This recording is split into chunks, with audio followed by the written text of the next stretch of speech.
guys, today's video is going to be a little different. I'm just kind of doing some odds and ends here at home. After that load in my last video, that was just a complete nightmare. As you can see, the truck is filthy. I picked up an excavator in a coal mine, so I got coal, muddy coal water all over the wheels and everything. And it's been a while since I gave this thing a bath, so that's one of the things I'm going to do today.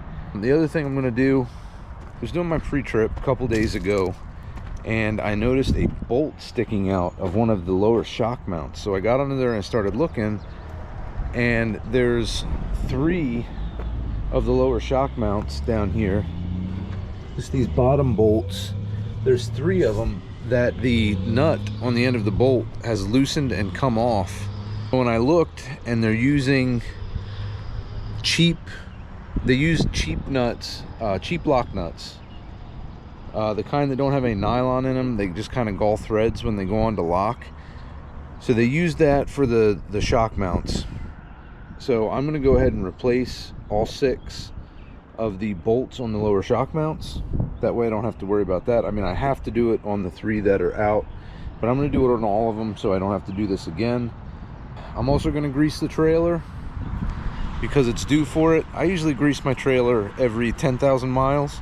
That might be a little bit of overkill, but I figure that's cheap insurance and keeps all the bearings and brakes and everything working. Plus this trailer is an RGN, so this neck up here comes off, and it's got a bunch of grease certs on all the hydraulic cylinders and all these pivot points here, so I like to keep it greased. Anybody else out there that's a trucker, how often do you grease your equipment? I used to do the same thing on my truck when I owned it. Now I have this lease truck, so I let Kenworth decide when to do that. They do it every time they do a PM at 25,000 miles. So I would not let it go that long, but it's their truck, so they can do it however they want. But yeah, so I'm gonna grease the trailer, and then I gotta clean out the inside because it's been a while since I did that. It gets messy after a while, so I got to clean that out. I'm going to clean windows, clean the floor, get all the dust and everything out of there and kind of reorganize. And then we're going to run this over to the Blue Beacon, which is right up the road, and we'll get the truck and the trailer both washed.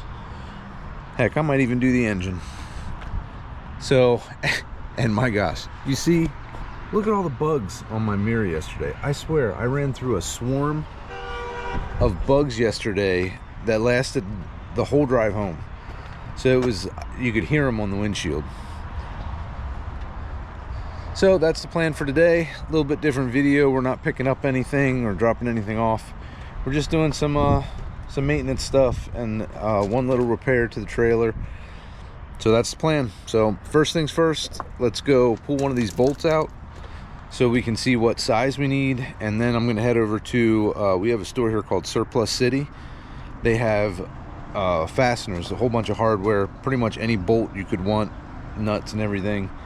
So we'll get the hardware we need and come back and replace all those. All right, so as you can see, there's the lower shock mount. This happened on the road, so I didn't have any other hardware to replace this with, so I took a couple big zip ties and put it on the end of the bolt so it would hold it until I got home. So that seemed to work. They're all still in here. I didn't lose any bolts. So now we got to cut that off. I got to cut these zip ties off here.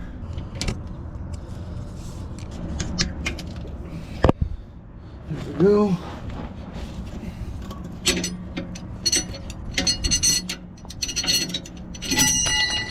This thing has limiting straps on it. I've always seen chains on trailers, but this thing has like nylon limiting straps, which is kind of odd, I thought. But maybe they do that on more trailers than I know.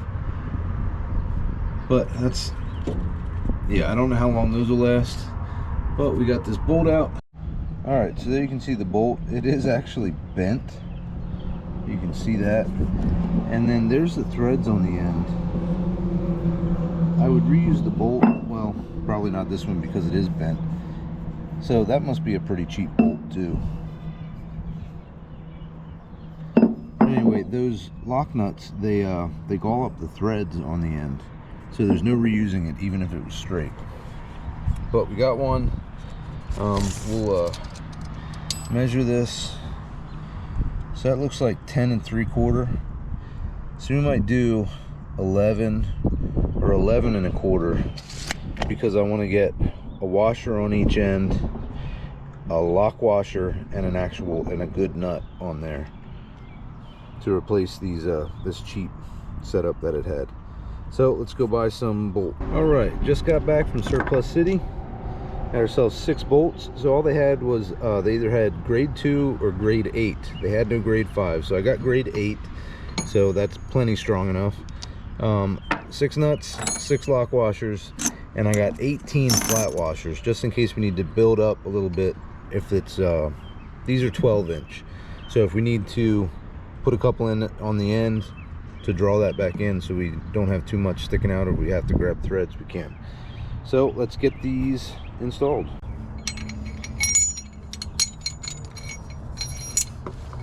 So the threads are a little long sticking out the other side, so I am going to use 2 washers on that end. So I do like the way this is set up though. I had my other trailer, this has a real long thick support for the bolt here, welded onto the frame of the trailer. My other trailer just had like ears hanging down. Well, it would be over here, but it just had like 2 ears hanging down that this bolted in. And what happened is, over time, because that trailer was older, it actually ripped those ears. So I actually had to get washers, you know, heavy duty washers, and weld on the sides so that the shock had a mount there, because the original mount just tore off. So I do like this a lot better. So there you can see we got threads all the way back. So let's get a lock washer, or a washer and a lock washer on that. Oh. First, let's put our little bracket back on here. I guess that's supposed to hold the limiting strap on there.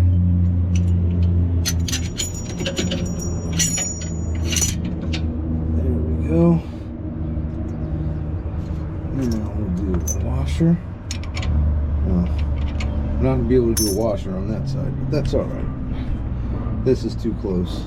You can get a lock washer and then a nut. So I probably could have gotten away with the 11s.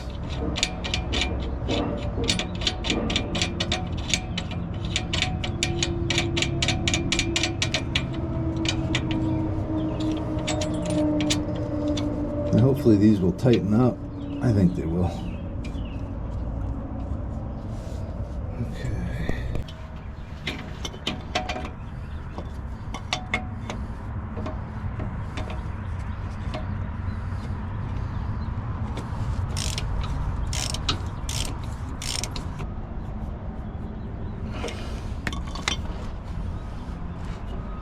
All right, here we go. That should hold her. So 1 down, 6 to go.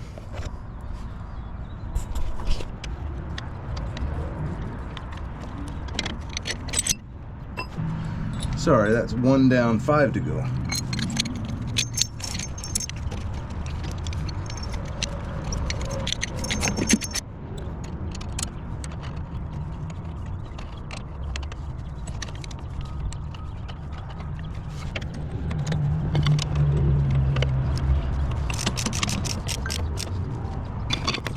Now this one, my little zip tie trick didn't quite work. That the zip tie came off, but the bolt is still there. So at least we didn't lose a shock bolt. Look, that one's bent too.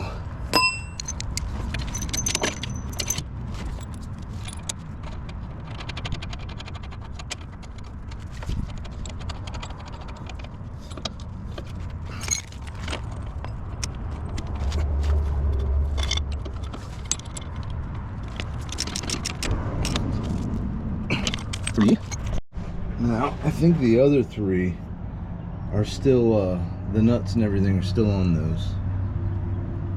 So now these, they have zip ties around the ends, Maybe I'll go get some zip ties when we're done and put them around. Yeah, I think I'll do that on the 3 that don't have zip ties on them anymore. So first we got to get that bolt out of there. So I wonder if they just didn't tighten these, didn't torque them down. Maybe those 3, or if, you know, those Stover lock bolts. Oh, that's tight. Get a little more leverage.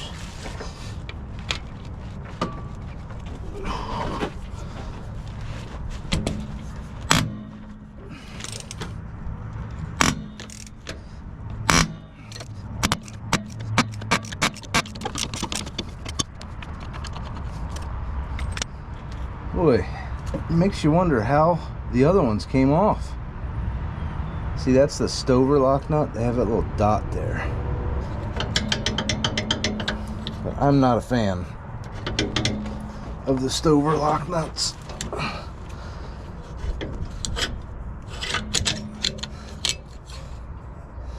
Heck, the threads don't even look bad on that one. But I bought new, and I'm gonna use them.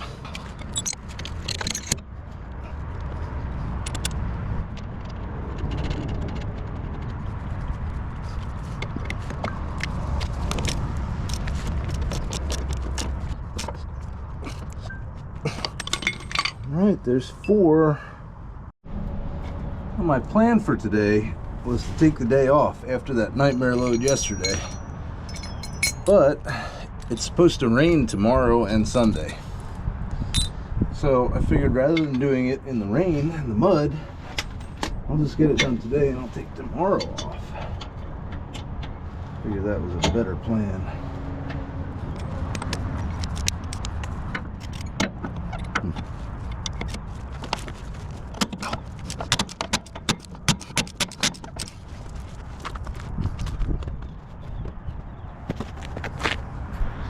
Work smarter, not harder, okay?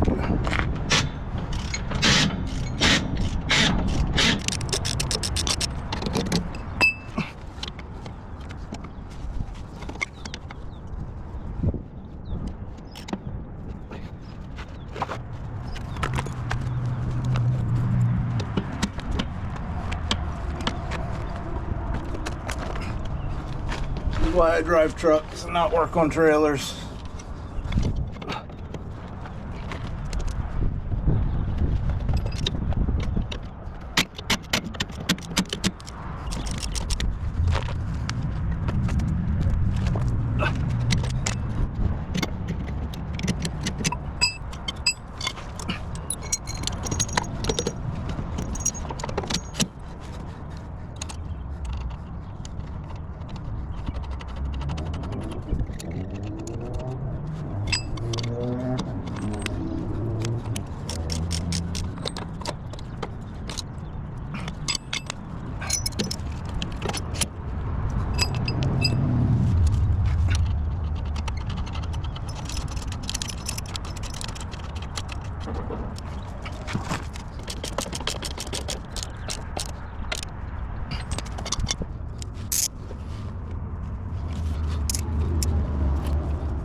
Alright, there's the first project done. We got new bolts on all the shocks, so I won't have to worry about that. That wasn't too bad. Some of the bolts back here were pretty tight, but we got them, and then we stuck new zip ties on the ones that were missing, make it look like the rest of them. So, yep. Now, on to the second project, which is greasing the trailer. So one good thing about having an open deck trailer with the boom trough back here is it is very easy to get into all your grease points to grease the trailer.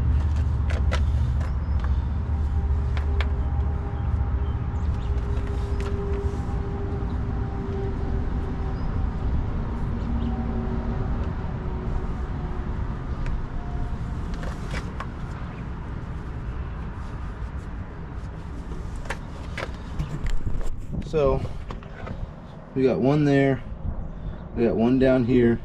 So this is for the slack adjuster.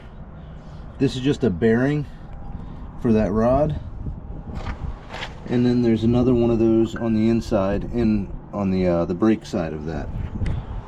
So that's what I'm doing, just greasing those 3 points. And of course we have 3 axles, so we got to do it 6 times total.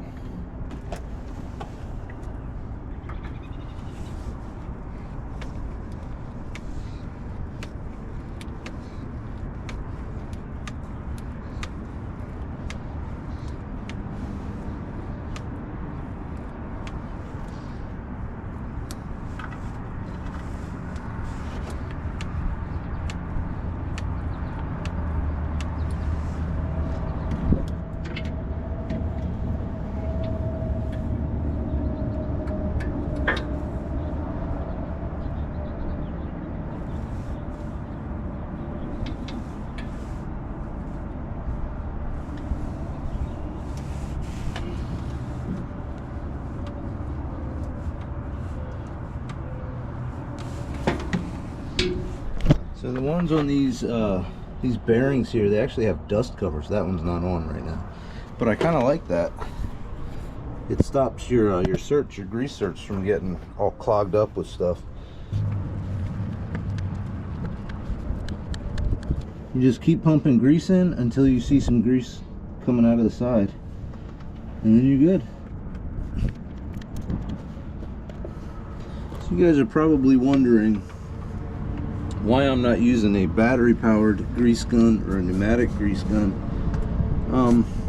I do have a battery powered grease gun, but it's not charged. And for this, I kind of like the manual, because you can feel the grease going in through the gun. And a lot of times that battery powered one, it doesn't. And it's a cheap one, so I should probably just spend the money and get a decent one. But the one I have, it doesn't do a very good job of pumping grease in. Sometimes you don't get grease in where you want it.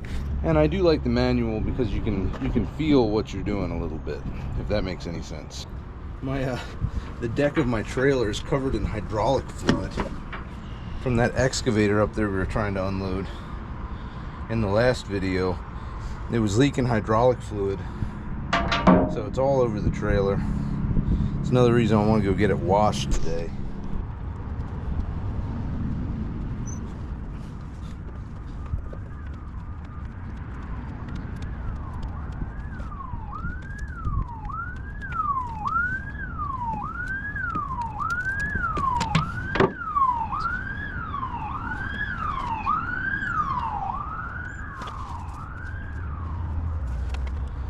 So I have owned 2 flatbed trailers. That might be a good angle. 2 flatbed trailers, a van trailer, and then this is my second RGN since I started the business. And this trailer by far is the easiest to grease. Probably has something to do with it being new as well. You get used trailers, and some of the grease certs, they don't want to take grease, and you got to fight with them to get any grease in there. This one, everything's new. That's also the reason I want to keep greasing it like every 10,000. That way it stays that way, you know. I think when you buy equipment from somebody else, but especially like a large company, maintenance can be overlooked sometimes, and you kind of inherit a bunch of problems. So at least with buying new, you may spend the money up front, but you know what you're getting then.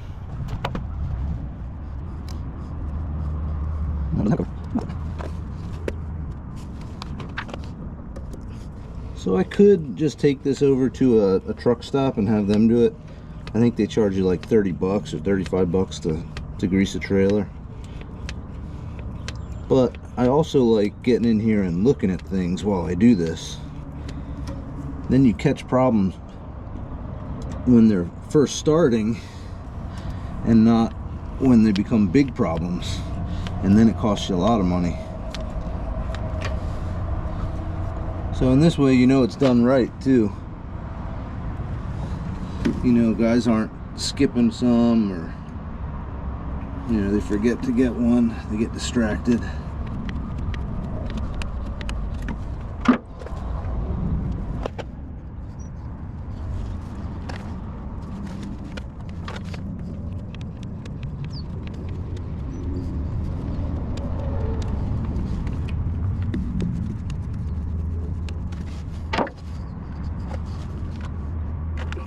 All right, that's the brakes done. Now we'll go up and we'll grease the neck. All those little grease fittings up there. I think when I was greasing those other fittings, I don't think I had the camera on. So sorry about that. Missed some. All right, what else do we got? So if I didn't have the camera on, we got that one, and we got that one down there at the front. We just did those two at the tops of the hydraulic cylinders. I thought there was one, oh yeah, right here. There's one down here on each side, and there's one there.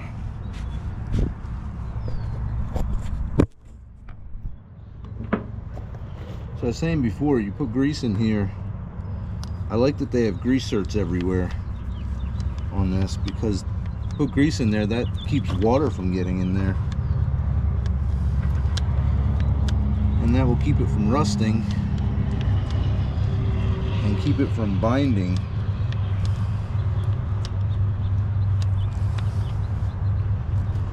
Which will make the trailer a lot nicer to use for longer. I don't know if you guys can see. So this one, so that's the safety pin, the lock pin. So that's pretty much, it's almost like a fifth wheel. It's like an inverse fifth wheel, really. So on the trailer, this is like a kingpin that slides down into the fifth wheel, if that makes any sense. So when you release the air, this goes down and locks into a jaw that's on the bottom of the trailer down there, and then that's what keeps the neck of the trailer connected to the deck. So what else we got?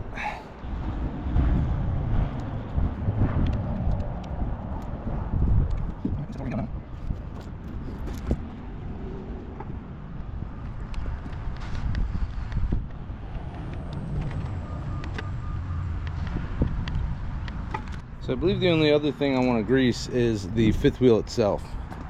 So, and to do that, we got to disconnect the, we got to drop the trailer pretty much. So let's set about it. Have you guys used these Goop rough towels? Now, this is the first time I'm using them. That's one thing, when you grease stuff, you get greasy, weird.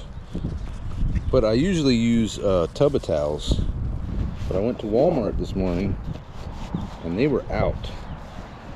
So I do not like the orange towels that they have there, just like the generic ones. They don't work very well.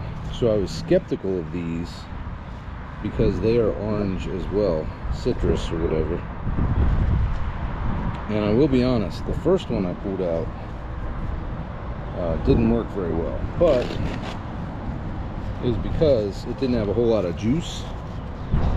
Subsequent towels have had plenty of juice on them and they work really well. So what brand do you guys like? Have you tried these the orange Goop rough towels? I was looking on Reddit and there were a bunch of comments saying that there's like one place that makes all of these towels. So it's like a, I don't know, a monopoly on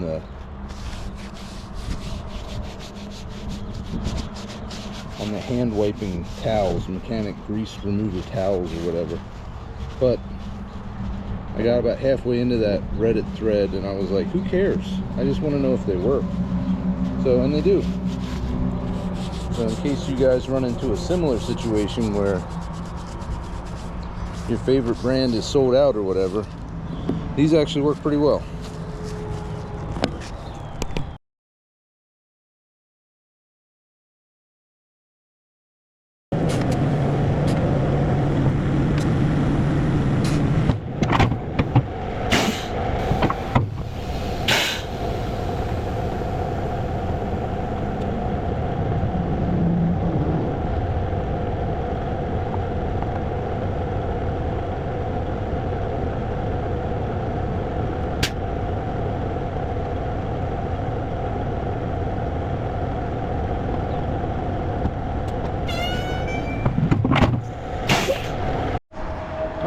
So fifth wheel is greased.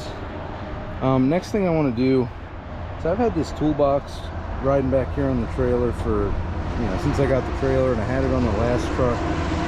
I think I'm taking this off. I'm gonna try to find a place for my tools inside the truck because the seal on this has deteriorated and it's letting water in. So, and then it's just sitting in there and rusting my tools all up. So we're gonna try to remove that.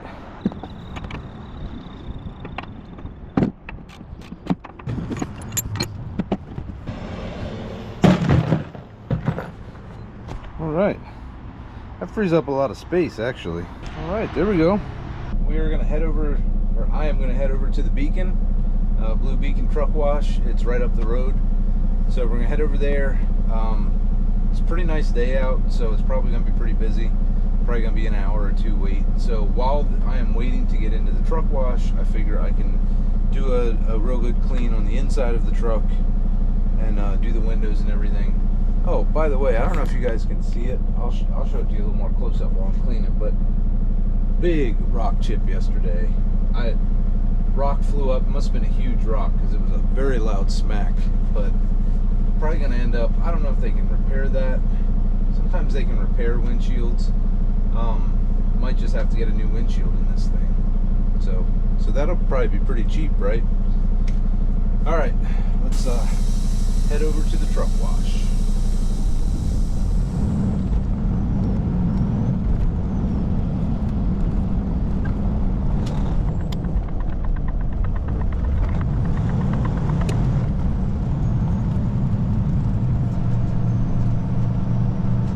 Doesn't look as busy as I thought it would be. We might have, I don't know, 45 minutes to an hour wait,